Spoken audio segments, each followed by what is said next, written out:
Good evening. My name is Rachel Rogers. I am a diabetes educator here at North Kansas City Hospital. And as you can see, I'm certified in diabetes education. My background is in public health and behavioral sciences. And so I really like to work with my patients and with the community to really inform them of different ways that they can start taking action to control their health.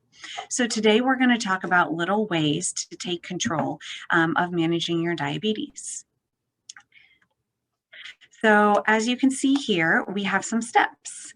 And I always feel like kind of organizing these steps, as you'll see, organizing is the first step, can really get us motivated. So small steps for success include organizing, start slow, and aim for balance and be adventurous. And we're going to look at each of these steps in more detail. So, number one, organize. Organization can seem really daunting when you look in your closet and there is tons of stuff in there and you don't know what to do with it all and you don't know where it goes and should you get rid of it, should you keep it? It can seem overwhelming. But also any chronic disease, especially diabetes, there are all these different pieces of it. You know, there's diet, there's exercise, there's medications, there's follow-up appointments. All of those things can really overburden us and we don't know where to start. And so organization can be a really good step to reduce that feeling of overwhelmed, to really feel like you're in control again. And another problem with diabetes is that you feel so out of control. You know, you don't know why you have this, and now it's in every aspect of your life and can be very, very difficult. And so gaining that control through organization can really help you manage in the long term. So a few areas to start with, to start organizing, are one, start a food journal. And a lot of people are hesitant about starting a food journal because they think, oh, I'm going to have to, change everything I eat and I'm going to have to write down all of these things and I'm going to feel so bad about it. A lot of people do start feeling really guilty about it. But starting a food journal is really more about getting to know yourself and getting to know your habits and the effects of your choices. So getting to know yourself and seeing, oh, I skipped breakfast. And so now, sorry, the lighting's weird. And so I skipped breakfast and now I overate for lunch. Or now at 10 o'clock, I am looking for candy in my office or digging through my drawer to try and find something to snack on. That can really tell you something. That can tell you about your habits. It can also tell you, okay, when I checked my blood sugar and I ate this is what happened. And so you really get to see that, what we call cause and effect. I did something and this is what happened. And that can help you, again, feel more in control and really help you manage your diabetes. And we'll talk about checking blood sugars in a little bit and how that can help manage as well. So the goal of starting a food journal is really to write down as you go what you're eating. So you want to create this picture of this is what I eat on a regular basis. This is my biggest meal. This is my lowest meal, my smallest meal, and really see what you're eating. Then you can identify ways to make changes. Could I eat a fruit as a snack in the middle of the day instead of reaching for that candy bar? Or even something healthy like reaching for a piece of toast. Could you change that to a fruit or vegetable? And just really learning about what you're doing on a daily basis. So next is creating a cheat sheet.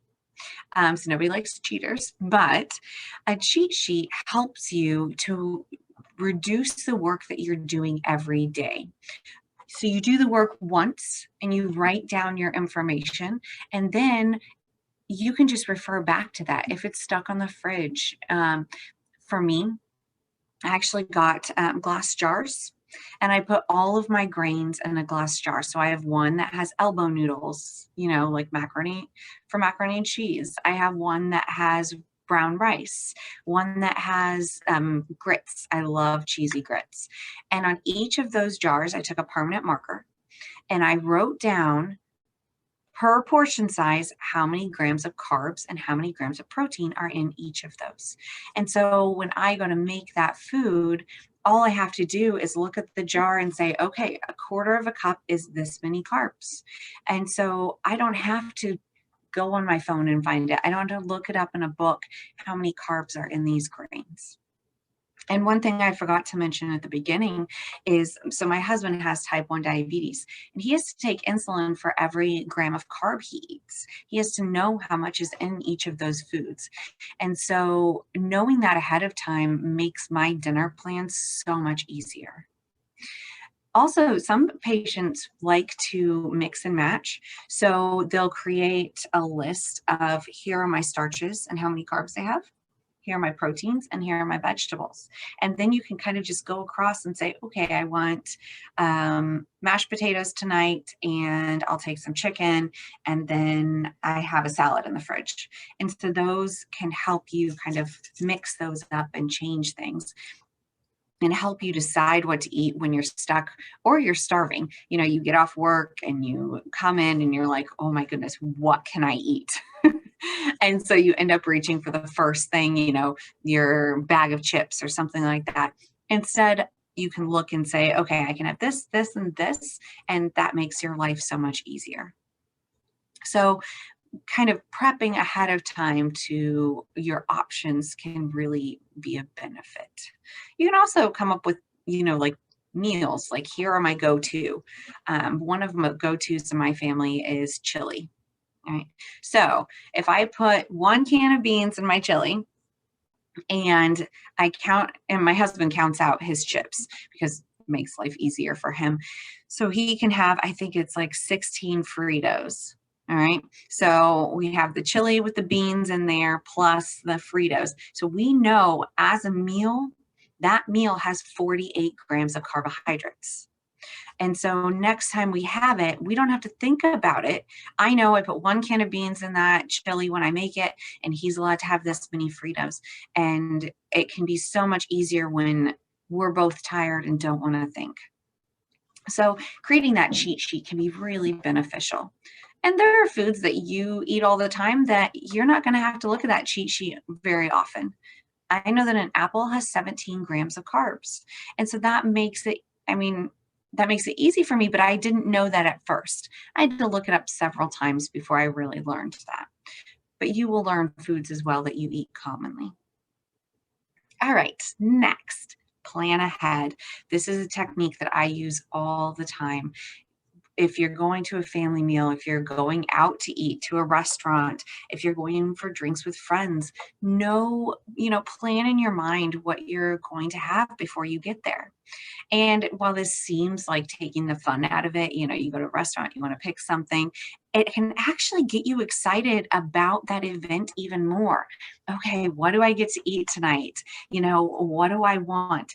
And that planning ahead can say, okay, I'm going out to eat Mexican food tonight, so I'm going to have a salad for lunch.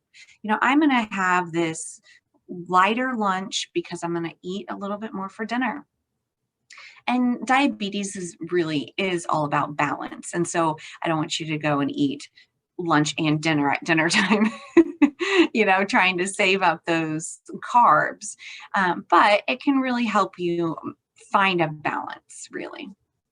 And then, if it's Taco Tuesday, all right, and you're going and your friends are all going to get a margarita.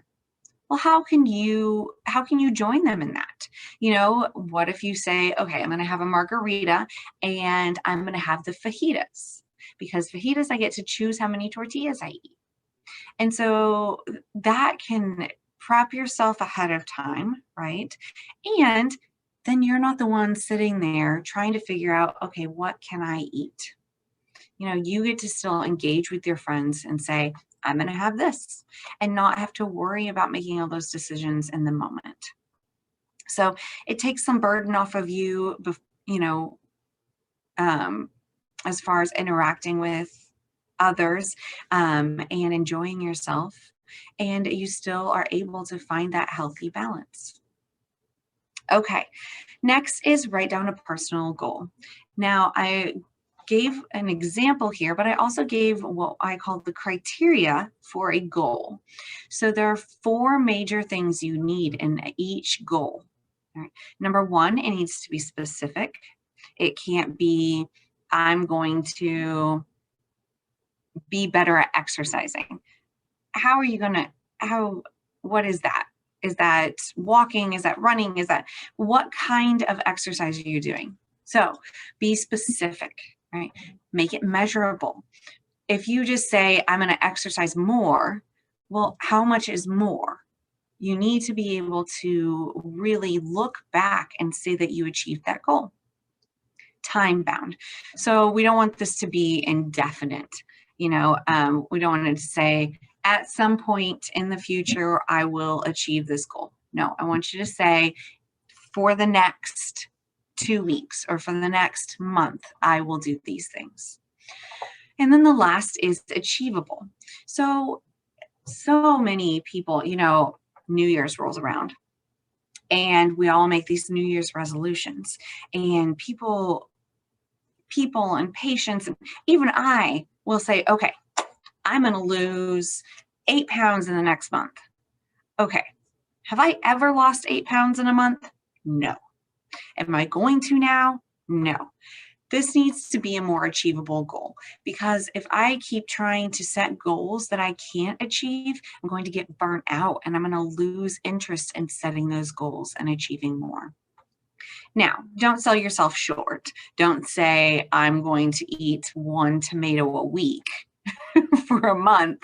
That's really not, that's not impossible. That's a little low as far as self-expectations. So really set something that you can strive towards and achieve. And so in this example, it's, I will go for a 15-minute walk. That's the specific. 2 days a week. That's the measurable. So how many times am I going to do this? And the 15 minutes is measurable too. And I'm going to do this for a month, and that's the time bound. So I know that this is achievable for me because I know I can work in a walk after dinner. I know that I can find 15 minutes 2 times a week to do this. Now, I could probably push myself a little bit more. My goal right now is to jog 2 days a week. Okay. I really hate jogging. So that actually is, it's a struggle for me. But so I've given myself, okay, for the next month, I'm going to try and jog 2 days a week. And I want to achieve that 2 days a week consistently within 8 weeks. Okay. So I know that 1 week I'm going to fall off that wagon. So I want to be consistent about it by that 8-week mark. It doesn't have to be that complicated, but use those 4 pieces for a goal. And making that goal can really help you look back and see, look at what I've done. I can do this. I have made this change.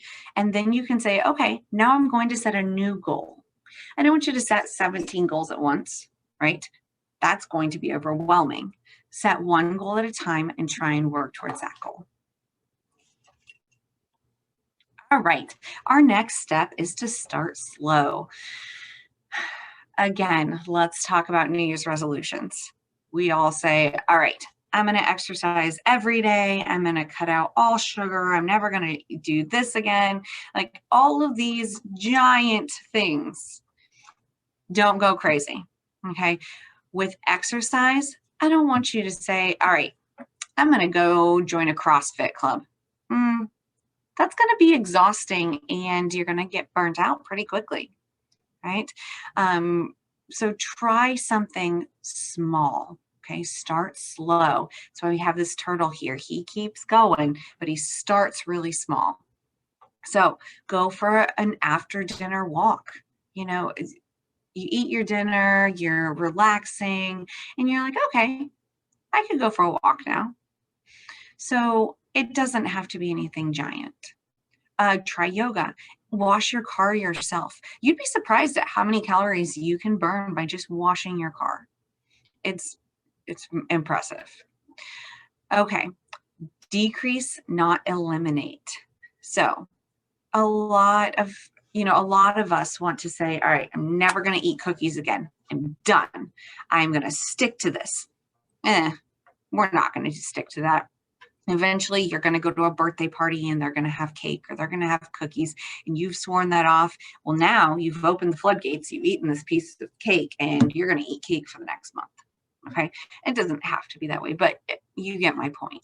So if you have cookies for a snack every evening, try 2 instead of 3. Try 1 instead of 2.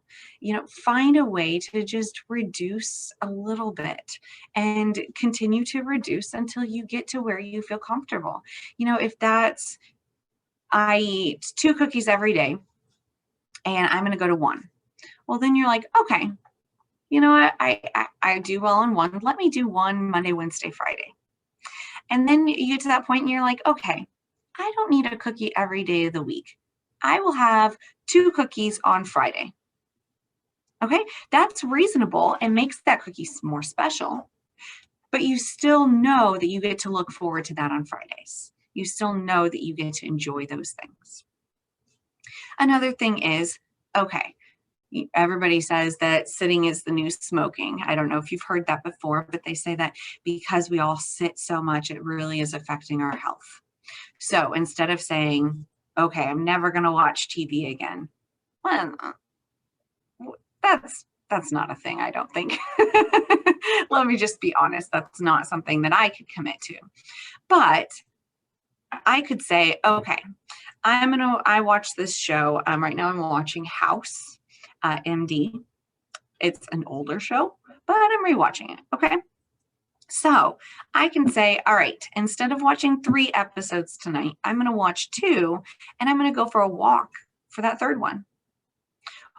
Or you know what? I have a treadmill in my basement. I could go for a walk while I watch that 3rd one.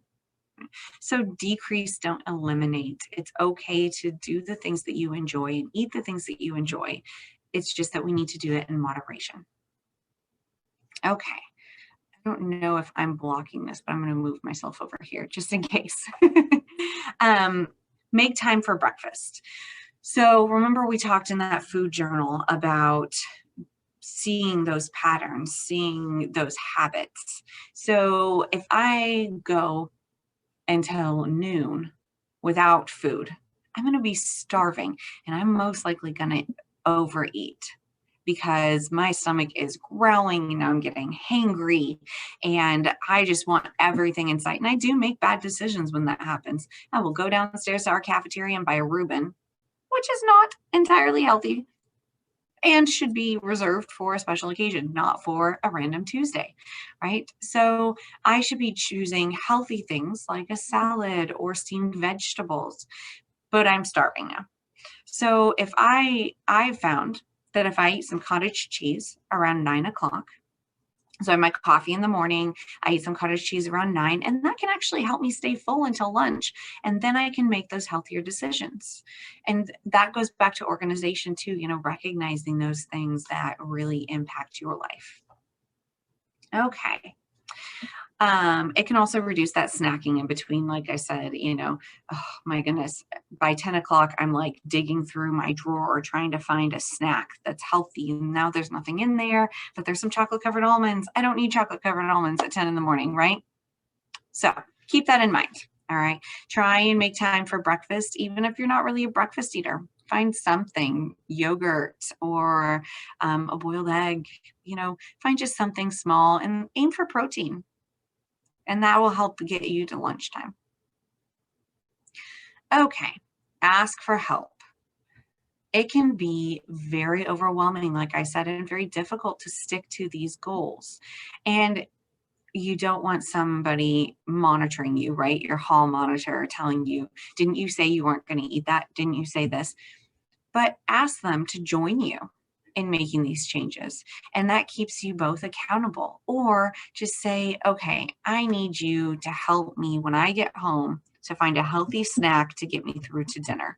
Because when I get home, I'm hungry and I'm going to make a bad decision, right? So then you get home and they're like, hey, do you want to have some strawberries and almonds? That sounds really good, right? But thinking of that combination can take some brain power that you don't have right now. So ask your family to help. And then ultimately, see a dietitian. You never know what you might learn from a dietitian. Every time I talk to the dietitians that work with me, I learn something new. I learned something about food that I had no idea about. I think the thing I learned most recently is that the effect of potatoes changes based on the way they're cooked. So a baked potato affects blood sugar less than a fried potato or even a boiled potato. Because of the cooking method, it changes some of the fibers into less absorbable fibers, which is a good thing. Okay, in case you're wondering. And so it really makes a difference. So seeing a dietitian is a very beneficial thing for a lot of patients. When my husband was diagnosed with diabetes, we went to a dietitian. Even though I was in this role, we still went to a dietitian to help him get a really good idea of what he needed to change. Okay, so we have been through organization and starting slow. Let's see what else we have. We have aim for balance and be adventurous. Okay, so aiming for balance. Balance is one of the things that I feel like we all struggle with and know that we need to strive towards. So first thing is vegetables first. This is a trick that I learned that can actually help you enjoy your meal more. I like veggies, don't get me wrong. I love veggies, but you know what? I like pizza more. So what I can do is I can eat a salad before I eat my pizza. All right. So I eat a salad with all those veggies and have some broccoli and cauliflower and tomatoes and cucumbers and all of these really, really good foods. That actually fills me up. Now I can eat my pizza and just enjoy it. It's not like I'm scarfing my pizza down because I'm starving. I'm just eating that pizza to really enjoy that good food. I love to cook. I love food. It is a passion of mine. I even make meals and freeze them because I'd rather eat my food than a frozen meal at the store. Okay, so that's how passionate I am about food. So I have to find a way to really get to enjoy that food without overindulging. And having vegetables or even fruit first can help me eat in moderation the other foods on my plate, like my steak or my giant baked potato that I should eat half of and save half of. Veggies first. Also, then you know that you got your veggies for the day and you don't have to worry about it. Next is balance your meal. I love the plate method. I talk about this, I think, every time I talk about diabetes, because this is such a simple method to balance your meal without having to look everything up and really put a lot of thought into it. It's taking that plate and putting half that plate of vegetables. That's just basic, half your plate of vegetables. And then you're going to put a quarter of your plate in meat or protein of some sort, whether that's a vegetarian protein. You can do soy, you can do beans, you can do eggs or nuts or chicken, fish. If you're a pescatarian, that's where that fish goes. Okay. And then your last quarter of your plate is for those starches, which are the main food that affect your blood sugar. So keeping all of that food in one quarter of a plate will make sure that you're not going overboard. This type of balanced meal gives you so much freedom because if you want, let's say you really want mac and cheese. I love mac and cheese. But you're at a picnic and there's mac and cheese and there's potato salad and there's delicious bread and desserts. You have a quarter of a plate, which you can do whatever you want with. If you really want mac and cheese and a tiny piece of pie, if as long as they fit in that quarter, I'm fine with it, right? Like, I could balance that. I don't need mac and cheese and potato salad and cheesy corn and a piece of pie. Now, for me personally, I don't like fruit pie. I know that it sounds un-American. I just don't enjoy it. I like my cake. I like my cream pies. Lemon cream pie, whew, I could eat the entire thing in one sitting. So I know if there's apple pie and I don't want it, then I get to put a larger portion of mac and cheese, or I get to put a brownie and mac and cheese. And so I'm weeding out what's important to me and what I can really enjoy. Know your numbers. So this is more than just knowing your A1C. It's very important to know your A1C because that tells you your status with your diabetes, how well it's being managed. It also tells you your risk of complications. But more importantly is checking your blood sugar. Your doctor will probably have you check every morning if you are on medications. Some patients, they're pretty well controlled and don't need to check their blood sugars, but a lot of the time it's beneficial to check those blood sugars. And your doctor will tell you check once a day, and that's great. That's going to help you understand your blood sugar first thing every morning. But another way you can learn more about your meal is to pick a meal each week and check your blood sugar before and after to learn about that meal. So say this week you pick breakfast. So you check first thing in the morning and then you check 2 hours after your breakfast. And 2 hours is key because if you check 1 hour, it's going to be still going up. And if you check 3 hours afterwards, really doesn't tell you that much about what you ate. 2 hours after, and your initial goal should be less than 180 2 hours after a meal. After that, if you are always 155 2 hours after a meal, reduce that and try and get under 140. Once you're under 140 2 hours after a meal, there's really no reason to, continue to try and lower that. But less than 140 is an ultimate goal. But remember, we're doing small steps. So start with 180 and then go to 140. Checking after that meal can tell you, okay, my blood sugar was 90 before the meal. And 2 hours later, it is 155. Okay, that's a pretty good meal. That my blood sugar went up and it came right back down. I know if I don't want to think about my food, I can go to that meal and I can eat that and be comfortable knowing that my blood sugar is going to be within range. You can also check 2 hours afterwards and it's 190. And you can think back and say, okay, so I had 3 pancakes, some scrambled eggs, some fruit, and some sausage. All right, my blood sugar is a little too high. What could I do to that meal to help my blood sugar get more balanced? Could I maybe eat 2 pancakes instead of 3? Could I eat 1 pancake and fruit instead of all of it? Having those eggs and sausage, that's protein, that's really good. Let's focus on those carbs and let's see what we can change about them. So I don't recommend that you do this before and after every meal. That's a lot of finger sticks and usually unnecessarily so. If you're on insulin, you should always check your blood sugar before a meal. That's a different story. But if you're on insulin or if you're on pills, you can check 2 hours after any meal. And it's going to tell you so much.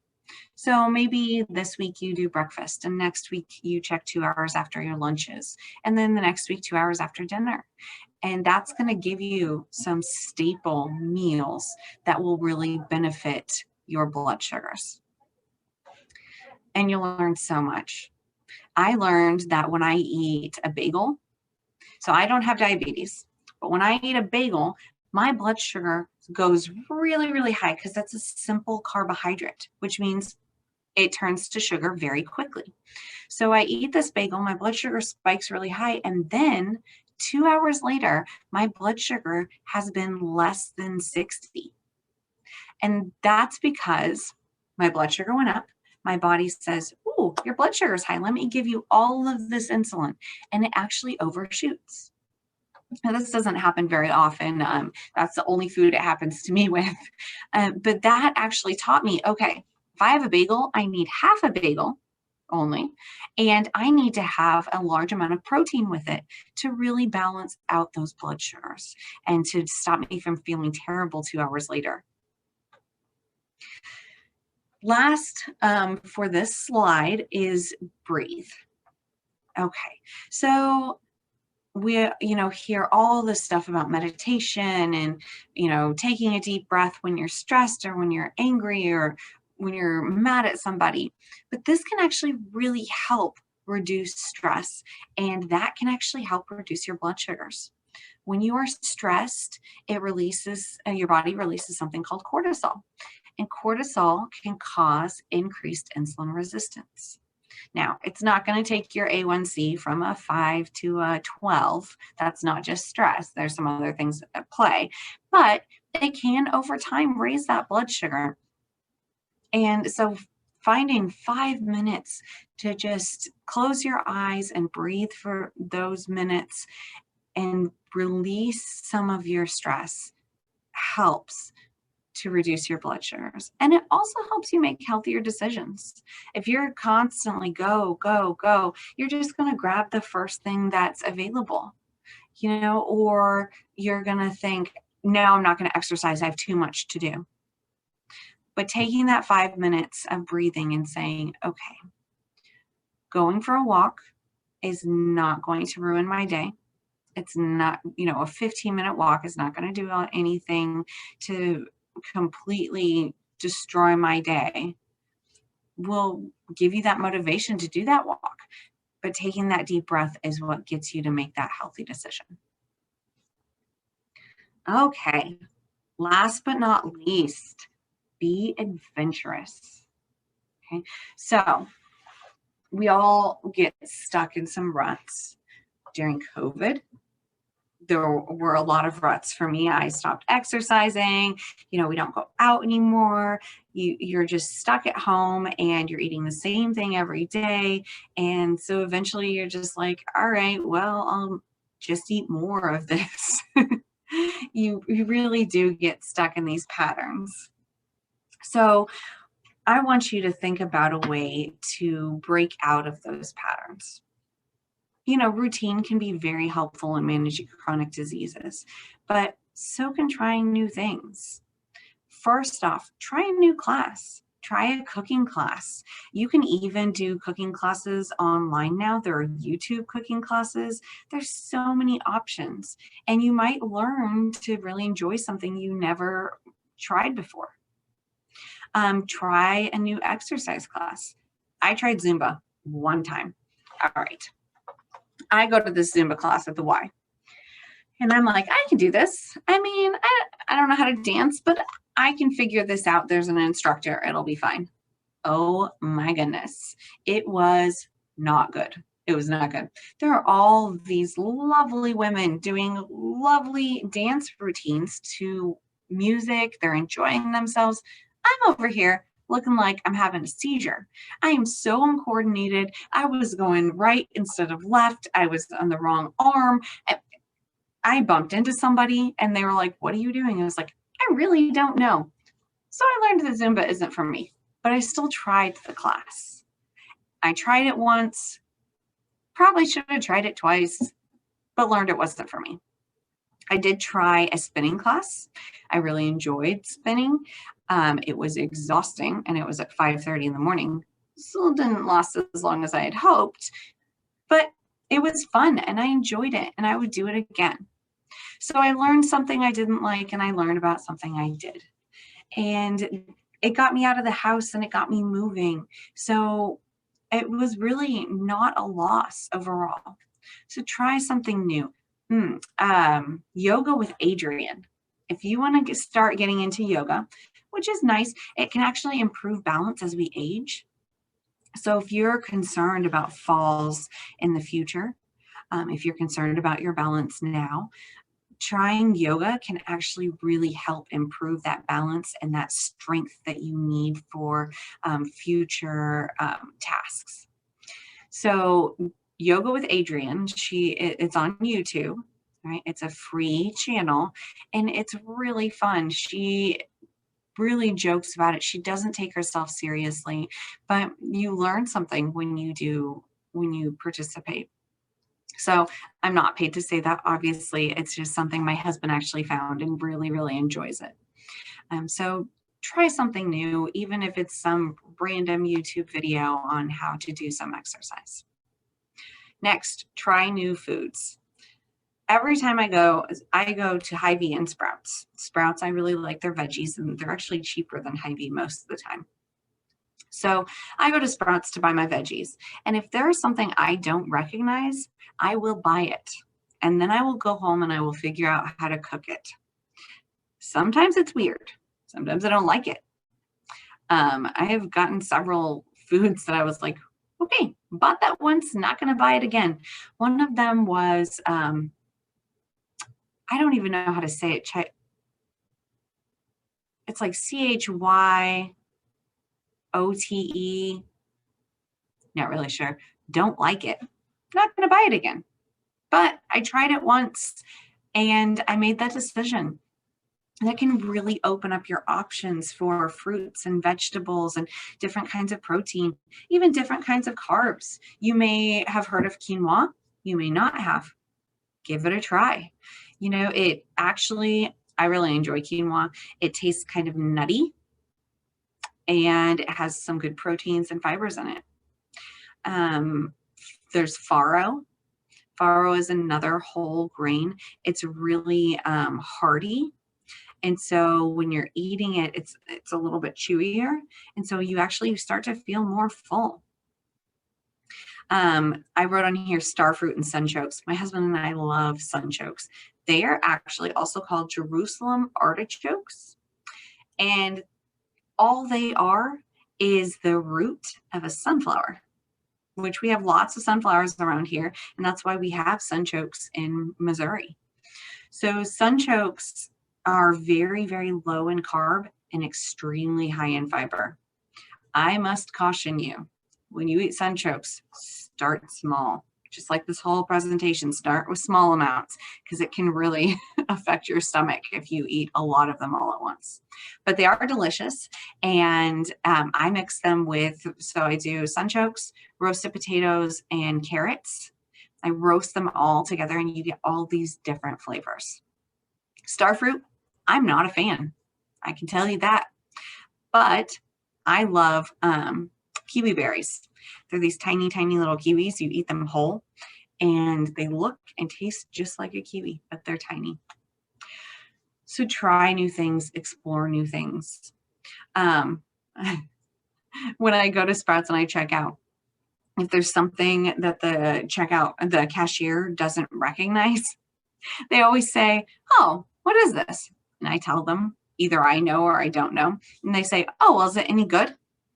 And I always laugh at this question because would you buy it if you didn't think it was good?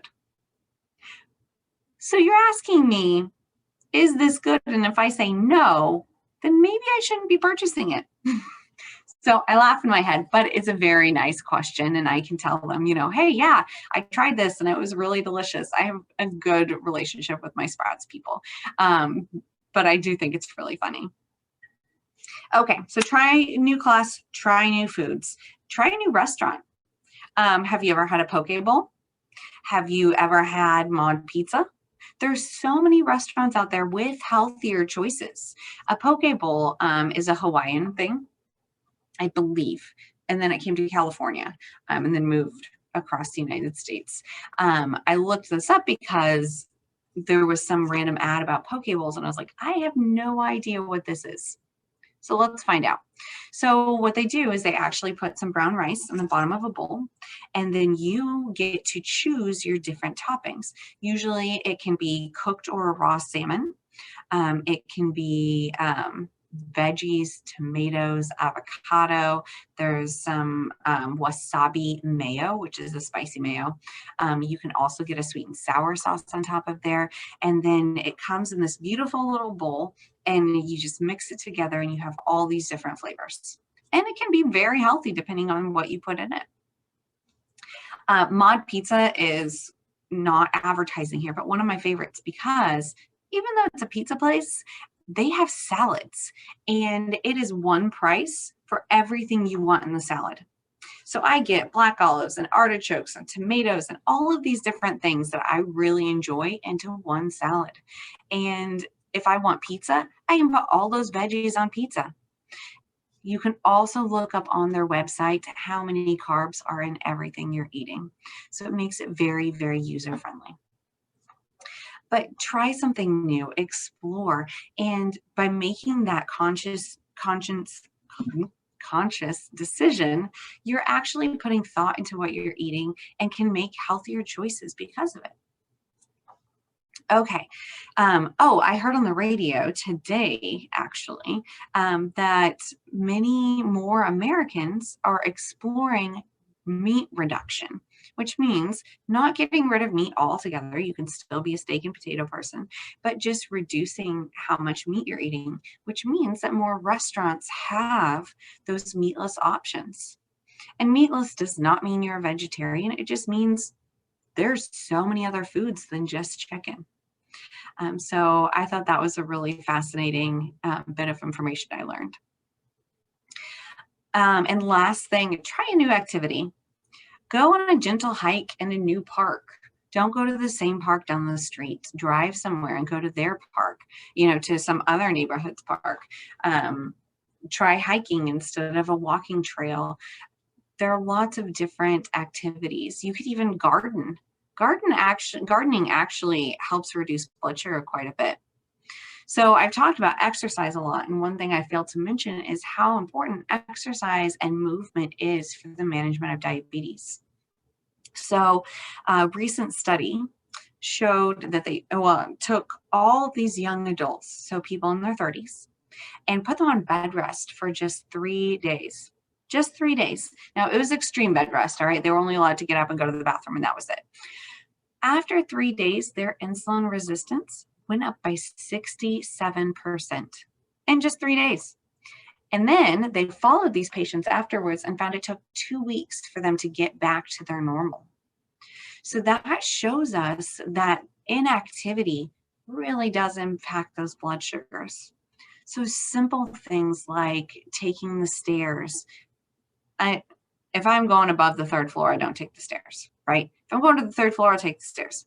If I'm going to the 5th floor, I'm going to take the elevator, let's be honest. But that small choice of if I'm going up 1 floor, I'm going to take the stairs, keeps me moving and keeps those muscles active. Parking at the back of a parking lot. My husband always does this, and it drives me crazy because I'm like, I just wanted to run in and buy 2 things. Now we have to walk across the whole parking lot. But it really is a good decision. It helps me to get up and get moving instead of that bed rest and watching TV. So planting something can really help reduce blood sugars as well. It's really the simple things, like I was saying, washing your own car,